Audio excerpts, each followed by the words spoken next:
Graça e paz, irmãos, da parte de Deus, nosso Pai, do nosso Senhor e Salvador Jesus Cristo. É um privilégio para mim, mais uma vez, poder estar me unindo a você para estudarmos a Palavra de Deus. Hoje estaremos introduzindo o capítulo 5 da Carta aos Gálatas. Estudaremos os versículos de 1 a 12. Antes da leitura da Bíblia, vamos estar orando, pedindo a Deus que esteja nos dirigindo e nos guiando nesse estudo. Amado Deus, eterno Pai, glorificado seja o Teu nome. Nós te agradecemos, Senhor, por podermos estar estudando a Tua palavra nesse instante. Nós te pedimos, ó Deus, que o Senhor venha ser conosco, abrindo as nossas mentes e os nossos corações.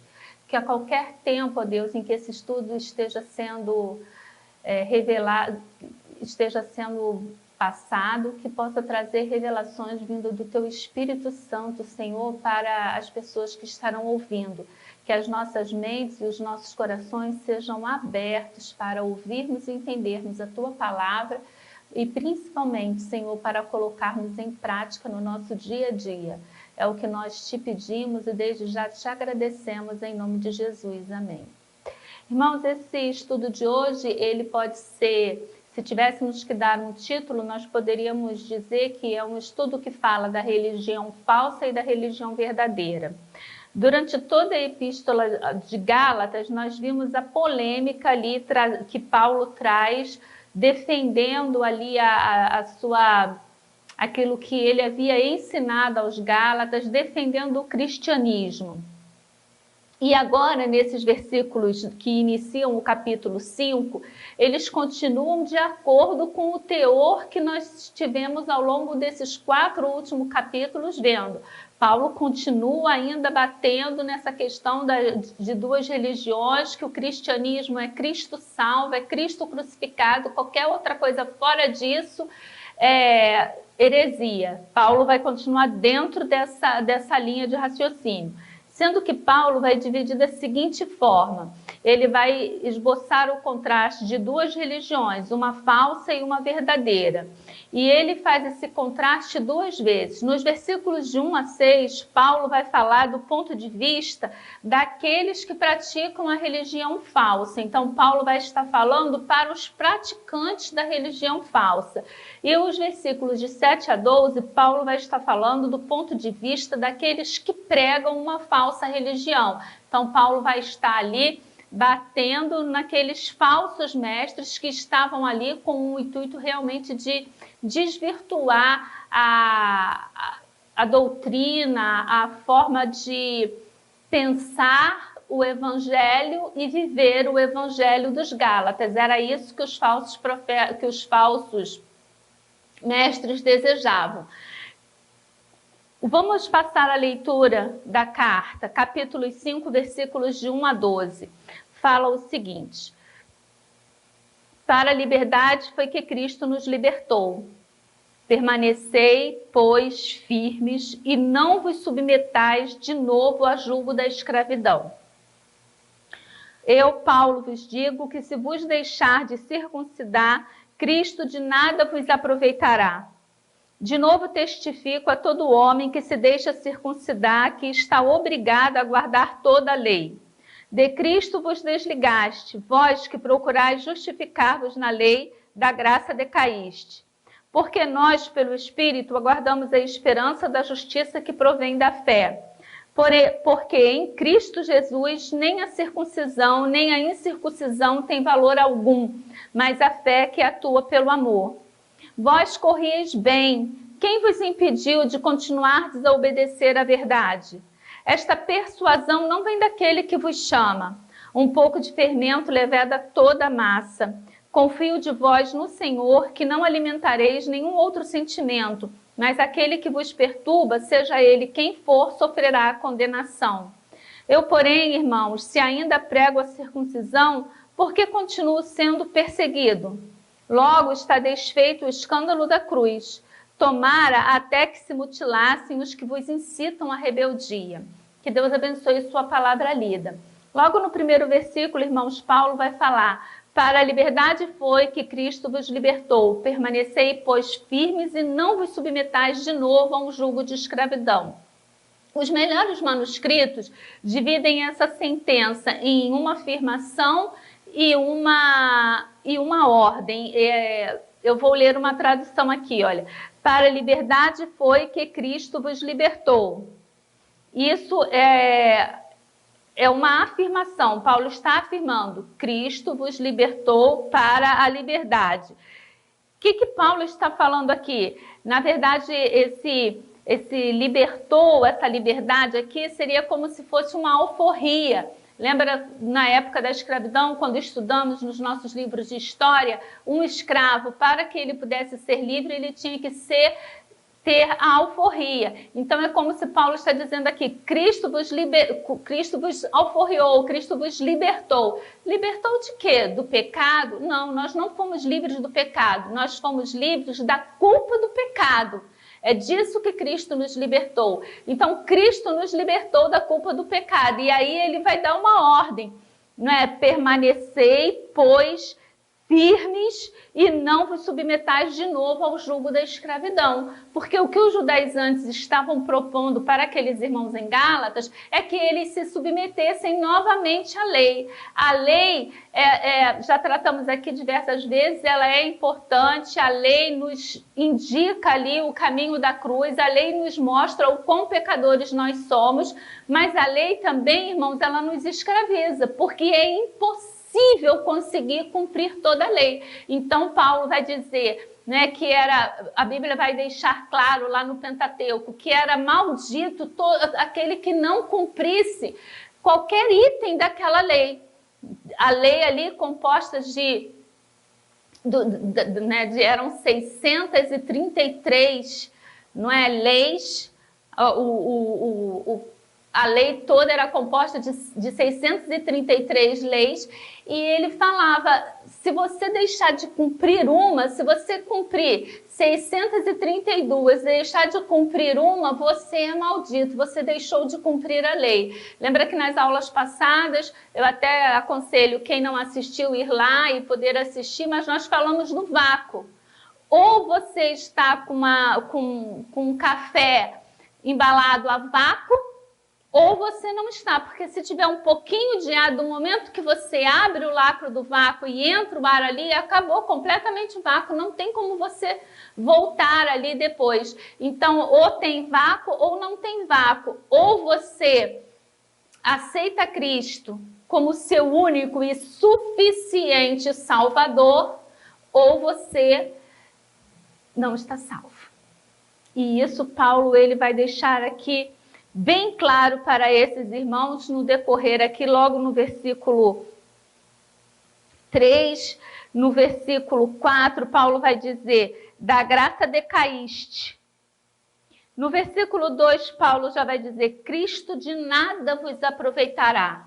Então, se você acredita que é salvo, mas que você tem que fazer alguma coisa para acrescentar a sua salvação, para completar a sua salvação. Lembra o copo vazio, não é? O copo meio cheio apenas com aquilo que Cristo faz, e você preencheu o restante, então você da graça decaíste, de Cristo de nada vos aproveitará. Paulo continua aqui, repetindo o versículo 1, para a liberdade foi que Cristo vos libertou. Então isso é uma afirmação, Cristo vos libertou para vos dar liberdade, para que vocês realmente pudessem ser livres desse sentimento de culpa, da culpa que o pecado nos traz. Permanecei, pois, firmes e não vos submetais de novo. Não admita, irmão, de forma alguma, seja no passado, Paulo falando aos Gálatas, mas ele fala ainda hoje aos nossos corações, e ele está dizendo a você: não vos submetais de novo ao jugo da escravidão. Não permita, não se permita entrar de novo debaixo do jugo da escravidão. Versículo 2, ele fala aqui: eu, Paulo, vos digo que se vos deixar de circuncidar, Cristo de nada vos aproveitará. Observe a entonação de Paulo. Algumas cartas, a gente tem até dificuldade de identificar o autor, porque não era hábito no passado, quando se estava escrevendo um texto, colocar o próprio nome. Mas aqui Paulo está assim, como que batendo, enfatizando, olha, quem está falando com vocês é Paulo, quem primeiro levou o evangelho para vocês. E eu estou dizendo a vocês que se vocês se deixarem circuncidar, Cristo de nada vos aproveitará. Observe, irmãos, que o texto diz: Cristo de nada vos aproveitará. Não é que Cristo não sirva para você. Não, ele está dizendo que Cristo de nada, ele não aproveita nada em você. Então é você que não serve para a obra de Cristo. Deu para entender a diferença? Parece, muitas das vezes, quando a gente lê, Cristo de nada vos aproveitará. Então, é como se, se eu me permito circuncidar, então, de que adianta o sacrifício de Cristo? Até tem essa entonação também, só que aqui Paulo está sendo mais assim enfático, Paulo está batendo mesmo. Ele está dizendo que se você se deixa circuncidar, se você se deixa levar por qualquer julgo, se você se permite, irmãos, que seja colocado nas suas costas algum tipo de julgo, Paulo está dizendo, você de nada será aproveitado por Cristo. Cristo de nada vos aproveitará. Por que Paulo está batendo aqui? Olha, se vos deixar de circuncidar. Porque muitas das vezes a gente pode imaginar... Pelo nosso modo de agir, já tem aquelas situações assim, irmãos, que a gente fala assim, eu não concordo com isso, mas deixa para lá, que mal tem. E Paulo está falando aqui, olha, não pense que ser circuncidado é uma coisa assim, tão banal. Porque o que pesa não é a circuncisão e a incircuncisão. Paulo vai falar isso mais à frente, porque não é nem a circuncisão nem a incircuncisão. Paulo não estava nem aí para o ato em si, para essa cirurgia, para essa simples operação. Agora, o que está por trás da circuncisão? Era que os judaizantes diziam que era necessário ser feita aquela cirurgia para que aquelas pessoas pudessem ser salvas, como se estivessem dando, então, um parecer para Moisés completar a obra de Cristo. Moisés tivesse recebido uma procuração da parte de Deus para completar a obra de Cristo. Então, Paulo está falando, se você se permitir circuncidar, você de nada vai aproveitar. Não pensa que isso que mal tem. Que mal tem fazer essa cirurgia? Esse era o símbolo judaico e os judaizantes, na verdade, eles queriam que o cristianismo fosse uma continuação do judaísmo, mas o cristianismo não é uma continuação do judaísmo. E isso vale, irmãos, para muitas de nossas igrejas que hoje em dia quer trazer essas tradições judaicas para dentro do culto cristão. Quer trazer ali aqueles rituais, as festas, até mesmo essa questão de alimentar, a dieta, muitas dessas coisas são trazidas para dentro do culto com uma conotação de mais santidade. E isso não bate. Isso não bate.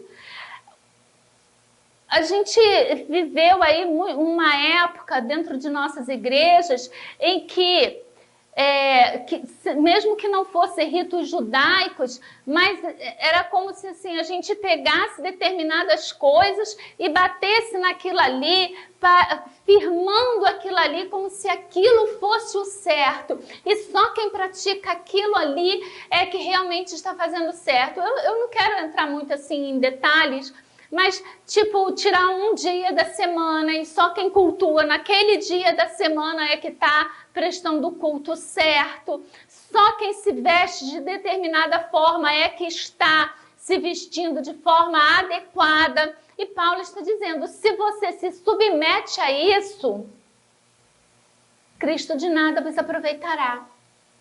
Nas aulas que demos da carta aos Colossenses, a gente tem uma aula específica só sobre esse assunto, sobre as heresias que estão ocorrendo nos cultos religiosos de hoje em dia. Procura lá no canal do YouTube de nossa igreja, na carta aos Colossenses, tem uma aula em que tratamos dessas heresias todas.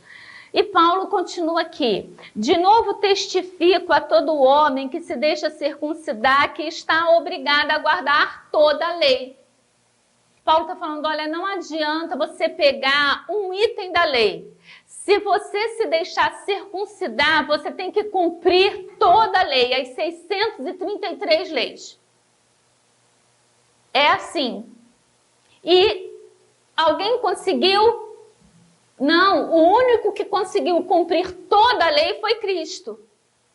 Paulo está dizendo, se você se coloca debaixo de um item da lei, você tem que se submeter a toda a lei. Então você está novamente debaixo do jugo, da culpa do pecado.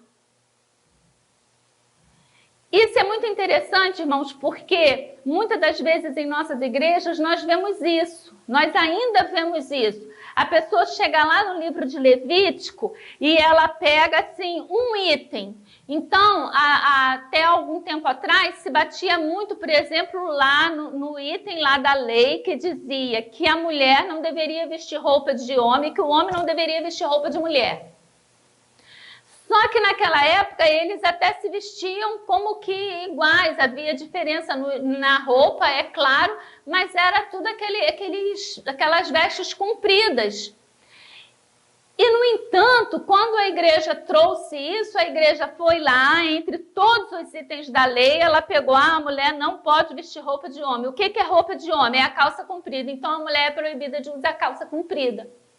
Ela podia deixar de cumprir as outras 632 leis, mas essa aqui é que prova se ela realmente é santa, e chegava a dar até exclusão dentro das igrejas se a mulher utilizasse. Era a calça comprida que não podia e cortar o cabelo. Depois, irmãos, por uma situação até de crescimento, hoje a gente vê que essas igrejas já não batem mais nesses dois itens. Antigamente, isso vendia bem ao público que ela queria alcançar, mas agora com as expansões, com as mega igrejas, então o público já é muito diversificado e se ela entrar com essas duas coisas aí, ela vai perder auditório, então já está liberado, já não se pega mais. Mas, irmãos, tem itens aí que se pega, que a gente pode pegar direto da lei que as pessoas pegam e que querem tratar aquilo ali dentro da igreja como se só aquilo ali fosse pecado. Elas vão lá na lei, pegam itens da lei e querem trazer e aplicar isso para dentro da igreja. É claro, irmãos, que nós ainda temos a lei, e a lei, ela decreta ali a vontade de Deus. É a vontade de Deus para o homem. A gente vê. Agora, eu não posso pegar um item da lei e colocar apenas ele. E aí, se faz, se não faz, as pessoas são julgadas por fazer ou não fazer, ou não cumprir aquele item. Então, precisamos tomar cuidado com essas situações. A gente vê muito dentro da igreja que se bate muito nos pecados ligados à área sexual. Pecados ligados à área sexual, eles são assim, batidos, são, né, ali atacados dentro de nossas igrejas e esquecemos de todo o restante. Na verdade, nós não devemos cometer os pecados sexuais e nem os outros pecados. Paulo vai até abordar isso mais à frente. Então, precisamos aqui, Paulo está realmente enfatizando, olha, se você pensa que isso aí não é nada, que se circuncidar não é nada, eu digo que você... Cristo nada vai aproveitar de você, e eu te digo que você será obrigado a cumprir toda a lei. E aí Paulo vai dizer, de Cristo vos desligastes, vós que procurais justificar-vos na lei, da graça decaíste. Ou seja, você caiu, você sai completamente da graça e você está desligado de Cristo, não é? Você se perdeu, você não está mais ali ligado realmente a Cristo. Isso Paulo está dizendo para quem? Para os crentes que estão lá das igrejas na Galácia, que estão se permitindo circuncidar. E ele vai continuar aqui, porque nós, pelo Espírito, aguardamos a esperança da justiça que provém da fé. Observe que nesses primeiros versículos, Paulo está falando eles, não é? Paulo está falando vocês que estão se deixando circuncidar, tá ali tratando apenas dele. Quando Paulo entra aqui no versículo 5 e 6, Paulo se inclui. Observe que Paulo vai dizer, porque nós, pelo Espírito, então ele deixa de falar de vós e agora ele se inclui e ele vai falar de nós. Antes, Paulo estava falando aos seus leitores, advertindo-os do perigo de cair da graça. Mas agora ele vai se incluir ao descrever os verdadeiros crentes, os crentes evangélicos que permanecem no evangelho da graça. Então, Paulo vai dizer o seguinte, porque nós, pelo Espírito, aguardamos a esperança da justiça que provém da fé. Porque em Cristo Jesus, nem a circuncisão, nem a incircuncisão tem valor algum, mas a fé que atua pelo amor. Observe que a ênfase destes versículos está na fé, sobre a qual ele faz duas declarações. Primeiro, Paulo vai dizer que nós aguardamos a esperança, e em segundo lugar, ele vai dizer, em Cristo Jesus, o que importa é a fé. Então, a gente observa aqui, precisamos detalhar, que Paulo, ele vai deixar bem claro que para ele, a circuncisão e a incircuncisão é indiferente, irmãos. Porque parece assim, Paulo bate tanto na circuncisão, será que Paulo tem algum trauma de quando ele era pequeno e foi circuncidado? Será que a cirurgia de Paulo deu errado e não cicatrizou e Paulo tem algum problema? Porque Paulo bate tanto nessa tecla e Paulo está falando, olha, para mim é indiferente a circuncisão e a incircuncisão. Agora, o que não vale é você pegar a circuncisão, a dieta, o calendário e querer pegar esses itens da lei e querer trazer o judaísmo para dentro da igreja cristã. Isso é que não vale. Ou você pega toda a lei e vai viver debaixo do jugo da lei, ou você está livre. Não se coloque novamente debaixo de julgo algum. Por quê? Porque em Cristo nós aguardamos a esperança. O que nós aguardamos é chamado de a esperança da fé, é a expectativa do futuro que a nossa justificação produz, isto é, passar a eternidade com Cristo no céu. Isso é o que nós aguardamos, irmãos. Nós aguardamos a futura salvação, não trabalhamos por ela. Nós não trabalhamos por ela, nós aguardamos ela pela fé. E ele vai dizer, em Cristo Jesus, o que importa é a fé. Novamente, Paulo nega os falsos ensinamentos. Quando uma pessoa está em Cristo, nada mais é necessário, apenas a fé dela de que só Jesus Cristo salva. Pode parecer, irmãos, que isso é uma coisa assim, muito simples, mas essa é uma das maiores dificuldades para o homem, é se reconhecer pecador e se reconhecer incapaz de salvar-se. É por isso que as religiões, as seitas, elas vão trabalhar em cima de quê? Boas obras, caridade. Algumas vão pegar esses ritos, algumas coisas da lei, e aí vai ser aquela igreja mais chamada tradicional, rigorosa, onde qualquer coisa ali pode ser tido como pecado, etc. e tal.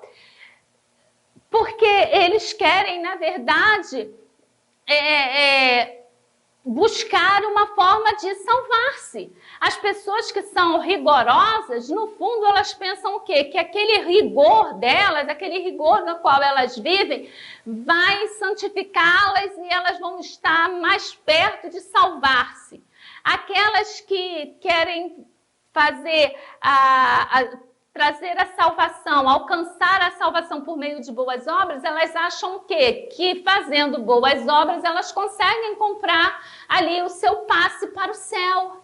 Tivemos a época das indulgências, já passamos aí por várias formas, mas o que eu quero te dizer é que seja lá qual for a vestimenta que Satanás esteja usando hoje, qualquer coisa que esteja no seu coração, que faça você pensar que agir daquela forma vai te dar salvação, está errado.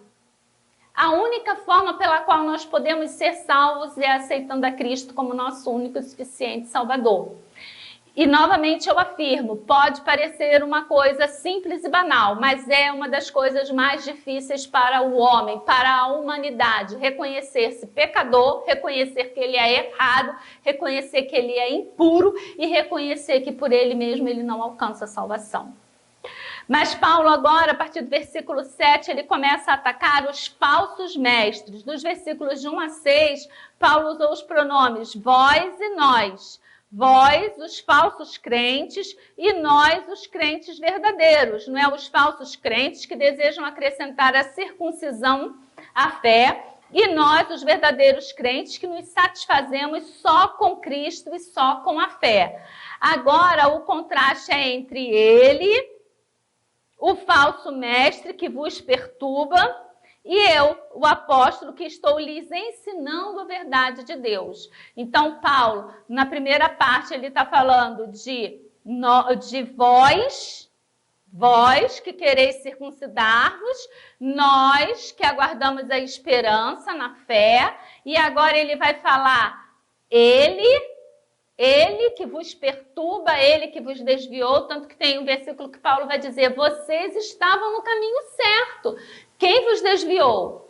E ele vai falar dele, eu, Paulo. Então, agora ele vai falar o eu e ele. E Paulo, o versículo vai dizer o seguinte, vós corrieis bem, quem vos impediu de continuardes a obedecer à verdade? Eu fico imaginando assim a cabeça de Paulo, porque muitas das vezes, quando a gente lida na igreja, a gente fica pensando, a gente vê uma pessoa que estava ali animada, que você fez o discipulado com aquela pessoa se batizou, aquela pessoa disse aceitar Cristo como seu único e suficiente Salvador, e de repente você vê aquela pessoa se perdendo em si mesmo, aquela pessoa se afastando, e a gente fica pensando, onde foi que eu errei? Não é? Será que foi feita alguma coisa errada? E aqui eu acredito que Paulo tenha repassado, e essa carta é uma forma de Paulo repassar tudo aquilo que ele ensinou para aqueles irmãos. E Paulo está dizendo aqui, olha, vocês aprenderam certo, vocês estavam no caminho, vocês corriam bem. Por que agora vocês, não é? Quem vos impediu de continuar a obedecer à verdade? Quem é que entrou aí no caminho de vocês e desviou vocês da rota certa? E ele continua, esta persuasão não vem daquele que vos chama. Quem o chama? Cristo. Paulo está dizendo, olha, essa perturbação, ela não vem daquele que vos chama. Os falsos mestres persuadiram os Gálatas a abandonar a verdade do Evangelho, mas esta obra de persuasão não vinha de Deus que o havia chamado. Os havia chamado, pois Deus os chamara pela graça. Gálatas 1, versículo 6 está lá, olha. Admira-me que estejais passando tão depressa daquele que vos chamou na graça de Cristo para outro evangelho. Eu estou admirado, Paulo fala lá no versículo 6 do capítulo 1. E aqui Paulo está dizendo, olha, esta persuasão não vem daquele que vos chama. Ela não vem de Deus. Os falsos mestres estavam propagando uma doutrina de méritos. Este é o primeiro argumento de Paulo. a mensagem dos falsos mestres era incoerente com a vocação dos Gálatas, porque os Gálatas foram chamados pela graça. Qual é o efeito? Qual é o efeito dessa mensagem desses falsos Gálatas? Paulo vai dizer: um pouco de fermento leveda toda a massa. Não é um ditado bem usado por Paulo, ele vai usar isso também na carta aos Coríntios. Lá ele vai falar com relação ao pecado dentro da igreja, mas aqui Paulo está falando, olha, um punhadinho de heresia dentro da igreja leveda toda a massa, estraga todo o corpo, estraga todo o bolo. Já vimos que a heresia impediu os Gálatas, no versículo 7, né, de correr, porque ele está dizendo, olha, vós corrieis bem, quem vos impediu de continuar a obedecer à verdade? Então, a heresia impediu a corrida em busca da verdade dos Gálatas. Agora ele vai dizer, no versículo 10, Paulo vai dizer que essa heresia perturba eles. Confio de vós no Senhor, que não alimentareis nenhum outro sentimento, mas aquele que vos perturba, seja ele quem for, sofrerá a condenação. Então Paulo vai dizer que essa heresia também perturbou os Gálatas. No versículo 12 ele vai dizer que essa heresia incitou, não é, a rebeldia deles. Tomara até que se mutilassem os que vos incitam à rebeldia, porque agora os Gálatas eles estavam se rebelando. Mas agora Paulo está dizendo, um pouco de fermento leveda toda a massa. Então, um errinho que os falsos mestres estavam espalhando, ela poderia realmente levar aquela comunidade toda a se perder. Paulo usa aqui o mesmo provérbio que ele usa lá em 1 Coríntios 5, versículo 6.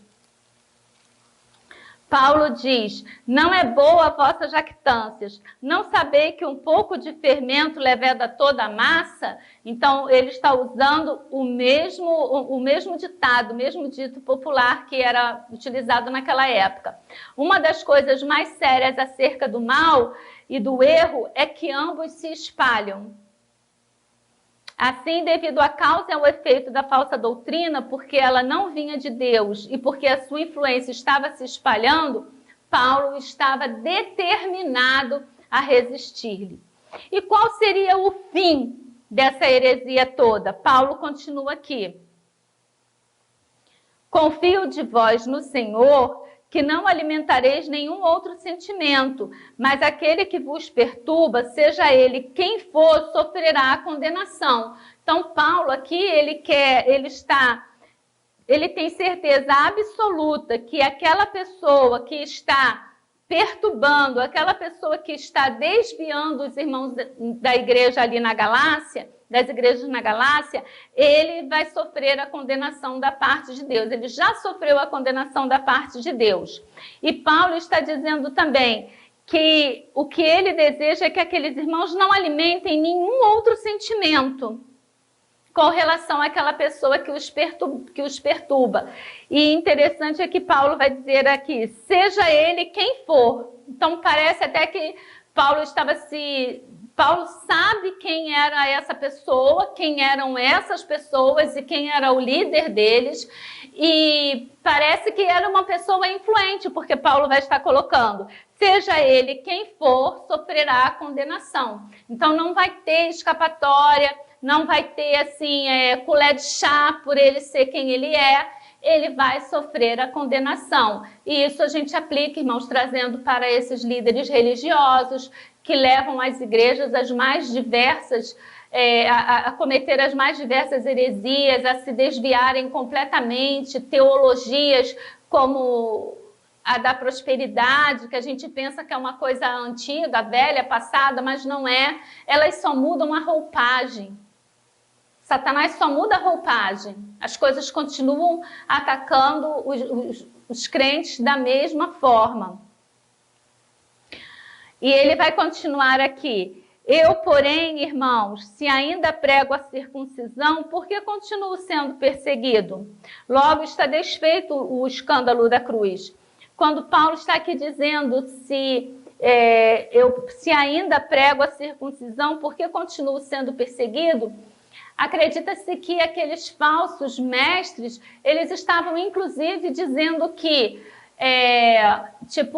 Paulo aqui está dizendo para vocês que vocês não precisam se circuncidar, mas ele circuncidou Timóteo.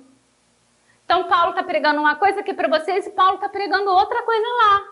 Aí Paulo vai dizer assim, se eu agora sou a favor da circuncisão, se eu prego a circuncisão, por que eu continuo sendo perseguido?